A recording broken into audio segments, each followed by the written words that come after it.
brought to you by Palvi Agrico. आता शेतीसाठी जे काही लागणार ते घरपोच मिळणार, तेही मोबाईलच्या एका क्लिकवर. गेल्या काही दिवसांमध्ये राज्यातल्या वातावरणात मोठ्या प्रमाणात बदल बघायला मिळाले. महाराष्ट्रातल्या काही भागांमध्ये तुरळक स्वरूपाचा पाऊस पडला, तर काही ठिकाणी गारपीट सुद्धा झाल्याचं बघायला मिळालं. त्याचा परिणाम म्हणून शेतकऱ्यांच्या शेतपिकाला मोठ्या प्रमाणात त्याचा फटका बसला. आता वातावरण कसं आहे, तर वातावरण पूर्णपणे खुलल्याचं बघायला मिळतंय. महाराष्ट्रातल्या अनेक भागांमध्ये आता अक्षरशः चटके लागायला सुरुवात झालेली आहे. रात्रीच्या वेळेला सुद्धा उकाळा जाणवतोय. या संदर्भात महत्त्वाचं अपडेट हवामान खात्याने दिलेलं आहे आणि इथून पुढे वातावरणाची स्थिती नेमकी काय असेल, कोणत्या विभागात नेमकं वातावरण कसं असणार आहे आणि ह्या संदर्भात नक्की काय काळजी घेणं महत्त्वाचं आहे, या सगळ्याविषयी जाणून घेऊयात या व्हिडिओच्या माध्यमातून. नमस्कार, मी छाया आणि आपण पाहताय मुंबई तक. तर सर्वात आधी स्क्रीनवर दिसत असलेल्या या सॅटेलाइट इमेजमध्ये आपण बघू शकतो की नेमकी वातावरणाची काय स्थिती आहे. तर इथे आपण बघू शकतो की वातावरण पूर्णपणे खुललेलं आहे. म्हणजे गेल्या काही दिवसांमध्ये आपण बघू शकत होतो की उत्तर भारत आहे किंवा याचबरोबर साऊथचे जे राज्य आहेत, तसेच इतर दक्षिण भारतातले जे राज्य आहेत तिथे मोठ्या प्रमाणात ढग दाटल्याचं बघायला मिळत होतं. काही ठिकाणी बर्फवृष्टी होत होती, काही ठिकाणी पावसाचा जोर जो होता तो वाढल्याचं बघायला मिळत होतं.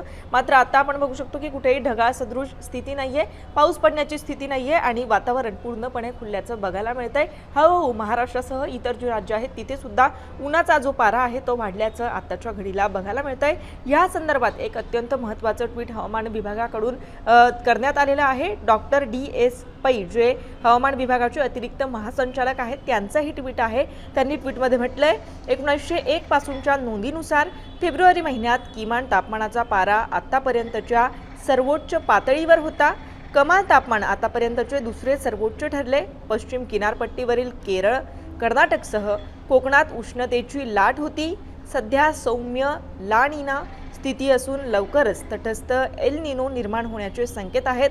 मान्सूनमध्ये ही स्थिती कायम राहील असं सुद्धा त्यांनी म्हटलेलं आहे. अतिरिक्त महासंचालक डॉक्टर DS पै यांचं हे ट्विट होतं आणि त्यांनी ट्विटमध्ये सांगितलेलं आहे की 1901 नंतर आता फेब्रुवारी महिन्यात सगळ्यात जास्त तापमानाची जी नोंद आहे, म्हणजे उन्हाची जी नोंद आहे, तापमान वाढीची जी नोंद आहे ती 1901 नंतर आता पहिल्यांदाच इतक्या मोठ्या प्रमाणात नोंदवली गेलेली आहे असं त्यांच्याकडून सांगण्यात आलेलं आहे. आता विभागनिहाय नेमकी वातावरणाची काय स्थिती असेल, आता काय स्थिती आहे आणि पुढच्या काही दिवसांमध्ये वातावरण नेमकं कसं असणार आहे हे सुद्धा आपण पुढच्या ग्राफिक्सच्या माध्यमातून पाहणार आहोत.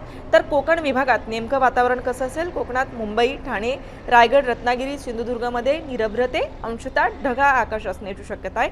मुंबईत कमाल तापमान 28 ते 30 अंश सेल्सिअस असणार आहे. म्हणजे दुपारच्या वेळेला उष्णतेचा जो पारा आहे तो 28 ते 30 अंश सेल्सिअस पर्यंत जाणार असल्याचं हवामान खात्याने म्हटलेलं आहे. तर किमान तापमान 23 ते 25 अंश सेल्सिअस पर्यंत असेल असं हवामान खात्याकडून म्हटलेलं आहे. म्हणजे रात्रीच्या वेळेला 23 ते 25 अंश सेल्सिअस पर्यंत तापमान असेल असं हवामान खात्याकडून सांगण्यात आलेलं आहे. म्हणजे रात्रीच्या वेळेला सुद्धा मुंबईत आता उकाडा आता गेल्या काही 2 दिवसांपासून जाणवायला लागलाच आहे आणि पुढे सुद्धा हा जो उकाडा आहे रात्रीच्या वेळेला आणि दुपारच्या वेळेला सुद्धा ते कायम असणार आहे. याचबरोबर आर्द्रता जास्त असल्याने उकाडा जो आहे तो अधिक तीव्र असेल असं सुद्धा हवामान खात्याकडून सांगण्यात आलेलं आहे. आता पश्चिम महाराष्ट्रात कसं वातावरण असेल, तर पुणे, सातारा, सांगली, कोल्हापूर या भागात कोरडं आणि उष्ण हवामान असणार आहे. पुण्यात कमाल तापमान 32 ते 34 डिग्री सेल्सिअस पर्यंत असणार आहे. तर किमान तापमान 18 ते 20 अंश सेल्सिअस पर्यंत असणार असल्याचं हवामान खात्याने म्हटलेलं आहे. म्हणजे मुंबईपेक्षा जास्त तापमान वाढल्याचं पश्चिम महाराष्ट्रात खास करून पुण्यात वाढणार असल्याचं आपण बघतोय.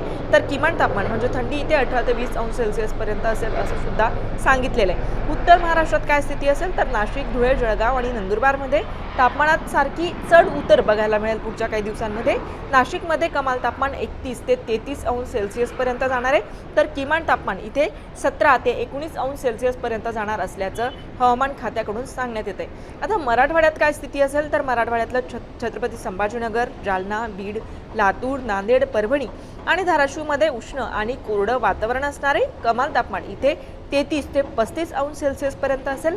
तर किमान तापमान 18 ते 20 अंश सेल्सिअस पर्यंत जाणार असल्याचं हवामान खात्याकडून सांगण्यात आलेलं आहे. विदर्भात नेमकी काय स्थिती असेल, तर विदर्भातल्या नागपूर, अमरावती, अकोला, वाशिम, यवतमाळ, चंद्रपूर, गडचिरोली आणि बुलढाण्यात उष्णता असणार आहे. इथे कमाल तापमान 34 ते 36 अंश सेल्सिअसपर्यंत जाईल, तर किमान तापमानाची नोंद साधारण 19 ते 21 सेल्सिअसपर्यंत असणार आहे.